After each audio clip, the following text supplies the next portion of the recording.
I am joined by the peerless, fearless Mr. Tommy Lee. How you doing today, my man? I'm fucking awesome, my man. How are you? I'm good. Considering that so I live right in the center of Hollywood right now. So it's chaos, but despite that, I'm good. Yeah, it's fucking crazy, man. It is absolutely fucking mad. Like, I live, well, not too far from you, but I live out in Calabasas, and Right. they're boarding up the fucking stores and like car dealerships. They're taking cars out. Like, I'm like, whoa, dude, this is Yeah. like you wouldn't, I know that it's all taking place downtown in Hollywood and that area where they're making a bunch of making statements and doing things, but I Yeah. didn't think it would kind of migrate out this way. And I'm like, I whoa, hear you. I hear fuck. you. We are lucky to be talking about some nicer things. Tommy, what I love about our chats is that every time we chat, I feel like I'm dragged out of my rock and metal bubble. I love that, mate. So you're dropping two new tracks, one with Killvane and one with Push Push. We're going to talk about them both. But Yes. is this a reflection of what you're listening to these days, mate? Well, I mean, I always listen to so many different genres of music. I've always been a fan, Jesus Christ, since I was little, from funk and obviously rock and roll, metal, industrial, EDM. I'm all over the fucking place, and I love that. And so, I mean, I think for people that have heard sort of my solo journeys, starting with Methods of Mayhem up until now, it is just me doing just more of what I fucking love. I love it all. Yeah, what I love about our chats when it comes to this stuff, man, is like you always feel like you're on the cusp of where pop culture is. And I don't mean pop as a dirty word. I mean as in what's going on right now. Because like Methods of Mayhem was right for that time. This project, what you've got going on right now, is really different to your EDM stuff. I mean, for a start, it's a lot more aggressive. Yeah, it's definitely more aggressive. And I do feel like I've got my finger always on the pulse of what's good, what moves me. Fuck, if it moves me, I feel like I'm a pretty good barometer of what moves most people. And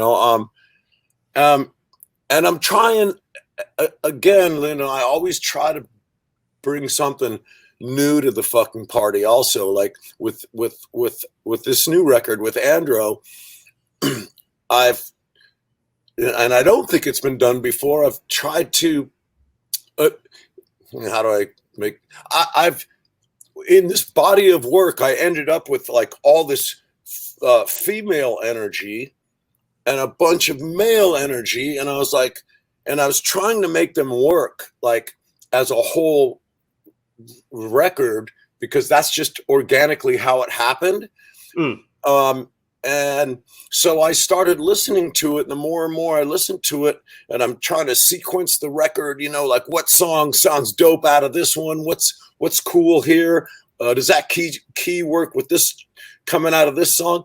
And I fucked with it forever, and then I just said, you know what, hold up, why don't I just give them both their own space? Like, so one side, if you're in the mood to go hard, go crazy, boom, you hit the male side. And I'm speaking old school, like in vinyl, but you know what I'm saying. Yeah, like, yeah, totally. One side has a specific energy, the other one has another one, depending on what mood you're in. And once I listened to it down like that, I went, wow, this is cool. And it truly feels like something new. I don't think it's ever been done. And hopefully everyone loves it, because I fucking love it. And I've been working on this for a little over 2 years. And for me to still like it, dude, that's saying something, because I mean, I must have heard it a billion times, and I still like it. So that's a good sign, because usually I'm over it after a certain amount of time. You're like, oh, it's cool, but on to the next. All right, well, in that case, let's go ladies first when we talk about the the energy, What right? a gentleman! What a Is that gentleman! what I think? It's English. It's in my blood, man. So, Fucking right.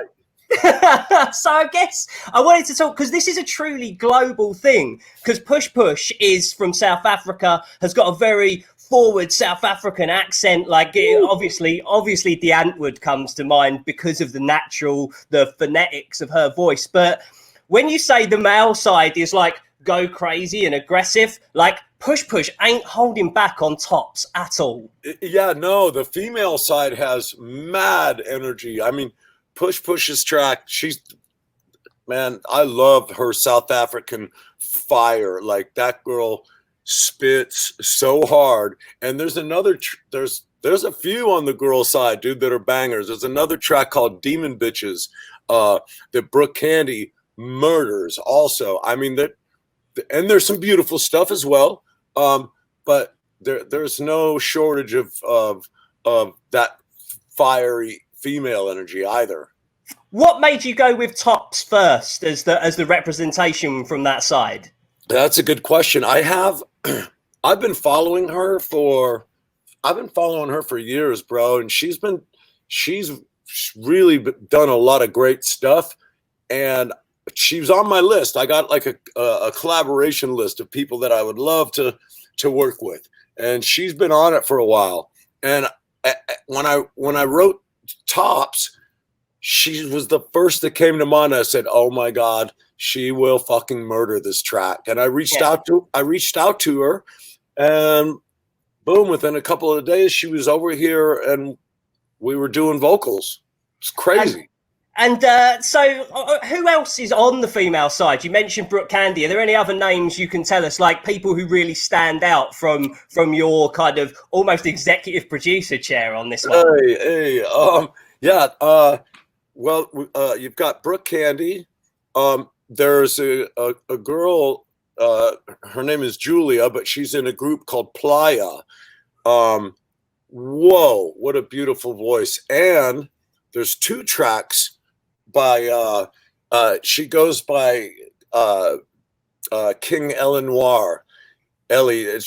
Elle's fucking amazing. Jesus, what a beautiful voice. Am I missing somebody? It's all right, man. It just gives me an excuse to ask you back. There's so many great female artists that are featured, dude. It's really incredible. So we also like Kilvane's track is the other one that we've heard, Knock Me Down. Considering that this is the first time that I've heard that you've kind of recorded these tracks a while ago, it feels very significant for this track to be coming out at this point in human history. Oh my God. I know, it's weird that, none of this was planned. We were always going to release the singles, tomorrow and videos and stuff. And I was thinking, when all hell's breaking loose, I was like, this is fucking weird that this is landing right now.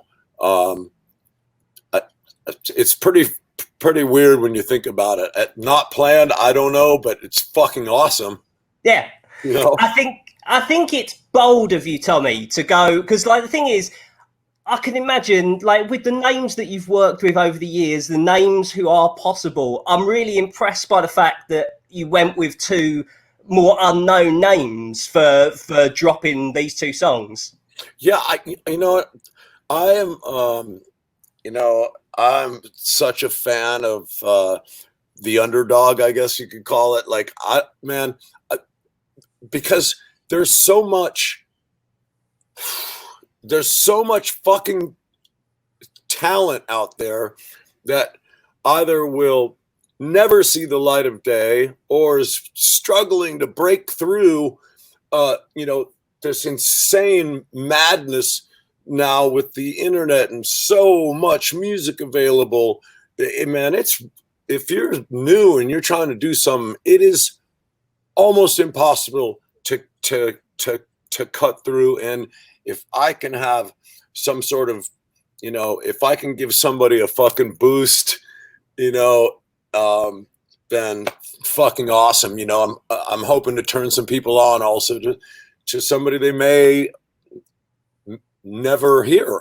I don't know, it's dope. And when I see talent, I'm like, no, you guys got to hear this shit. This is dope.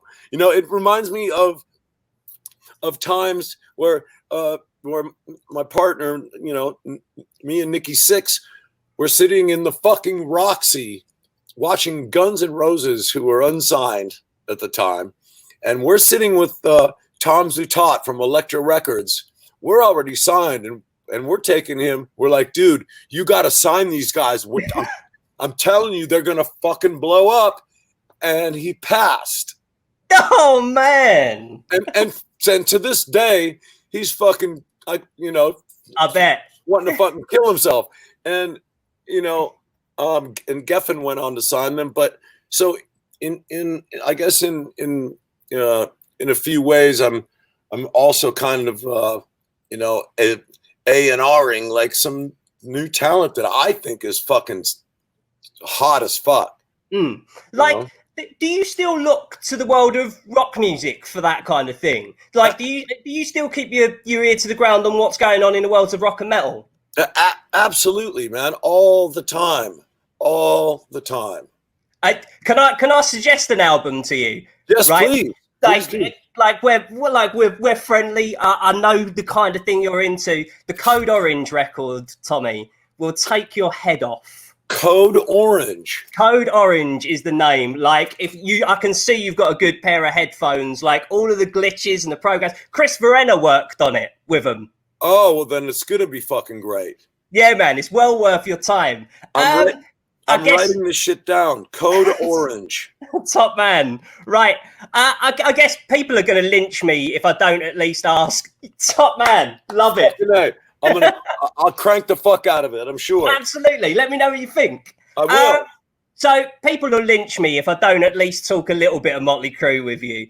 I've not had the chance to talk to you since The Dirt came out as a movie. Like, first and foremost, Machine Gun Kelly, watching it that Friday night when it blew, and a couple of my friends in the press had seen it and was like, you are going to wig out when you see it. Like, it was so great. One of the things that I think really stood out, though, as someone that has read the book more than a few times, your story within it seemed to embrace the grittiest side of it more than any other element. Like, was that something that was passionate for you, to be truly warts and all about Motley Crue and your place in that kind of legacy?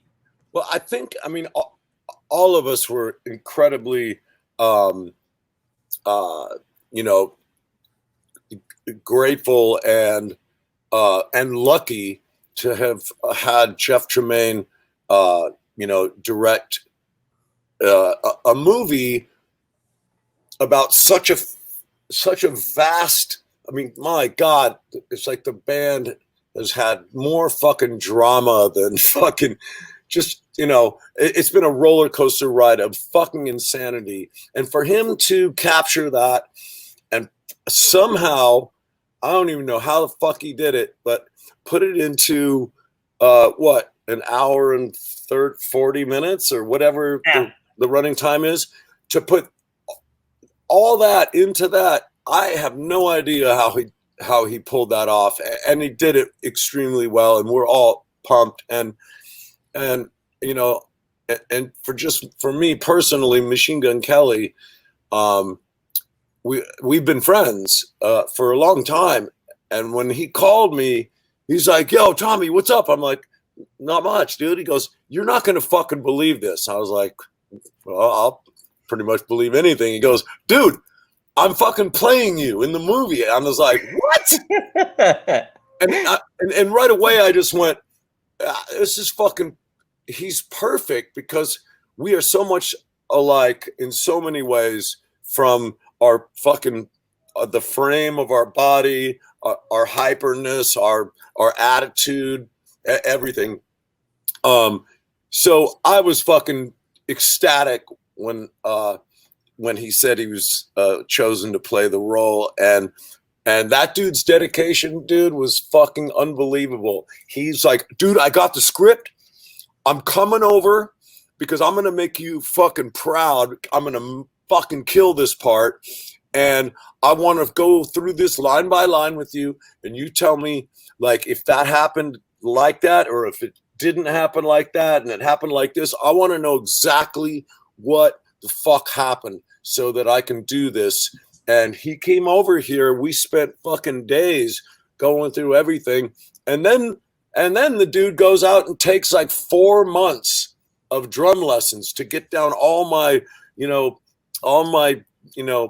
nuances of the way I play and the style. And I was like, I've never seen anybody be that dedicated to something in my life. That I was blown away, man. He's a good boy. And I'm a fan, and I love how, as well as like just playing you in the movie, he really embraced metal culture as well at that point in time. Like, you were seeing him everywhere, and he's been doing it since. I love that. Yeah, he loves rock and roll, man. He loves metal. He's like me, fucking loves it all, man. Good man. So stadium tour's gone back to 2021. Had you?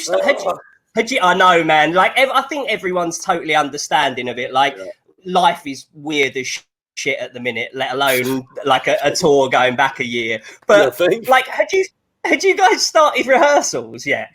We were just about to start. We were going to start at the beginning of May, rehearse everything and get the production and everything ready all of May. And then what is it? Today is the fuck. We were supposed to have our first show. We would have been in Miami right now rehearsing in the stadium. We had locked out 5 days in the stadium to rehearse for the 7th, I think, or was it the 17th, the first show? Anyway, this week we would have left rehearsals here in Burbank, and we would have been on our way to go set up shop at the stadium, and we'd be ripping it right now. Fuck. Mate, 5 days of in-stadium rehearsal, is that a reflection of what we could expect from the production when it comes to this tour? Because, mate, I'll be honest, I've seen you do the roller coaster thing in an arena. The thought of you going Rammstein in a stadium fills my heart with so much joy. Dude, oh my God. I wish I could tell you. All as I can tell you is, once again, be careful what you wish for. Like okay. Everybody's clearly seen. We take it seriously, and what you could pull off in an arena, I think we've pulled off pretty much everything you could possibly ever even fucking think of. So now we get to play with a fucking ginormous stadium that has no roof on it. I'm just telling you right now. The production, and it's still there. It's just put away in a couple of giant warehouses. But, dude, can I just say it's fucking ridiculous? Yeah, that'll do. Honestly, I don't want to know. I want to be in that stadium. I want to see it for the first time with my own 2 eyes and go ham. Tommy. And check this out. You know what? Here's another thing. Even though things are so fucking strange and weird, and yet a lot of good things have come out of, this sort of, the lockdown and I could go on and on about how many good things that's done for people individually and as a whole. But this is going to be priceless. I want to be on stage when that day comes, and it's okay for a fucking stadium to be filled with people going fucking crazy for the first time. Dude, that's where I want to be when this is over. People say, what do you want to do when this is all kind of over? That's what I want to do. I want to be on stage because that energy, can you imagine? I mean, you're seeing it now with people fucking rioting, and although it's for many different reasons, that you got a lot of fucking pent up anger, energy, and people are going fucking bananas.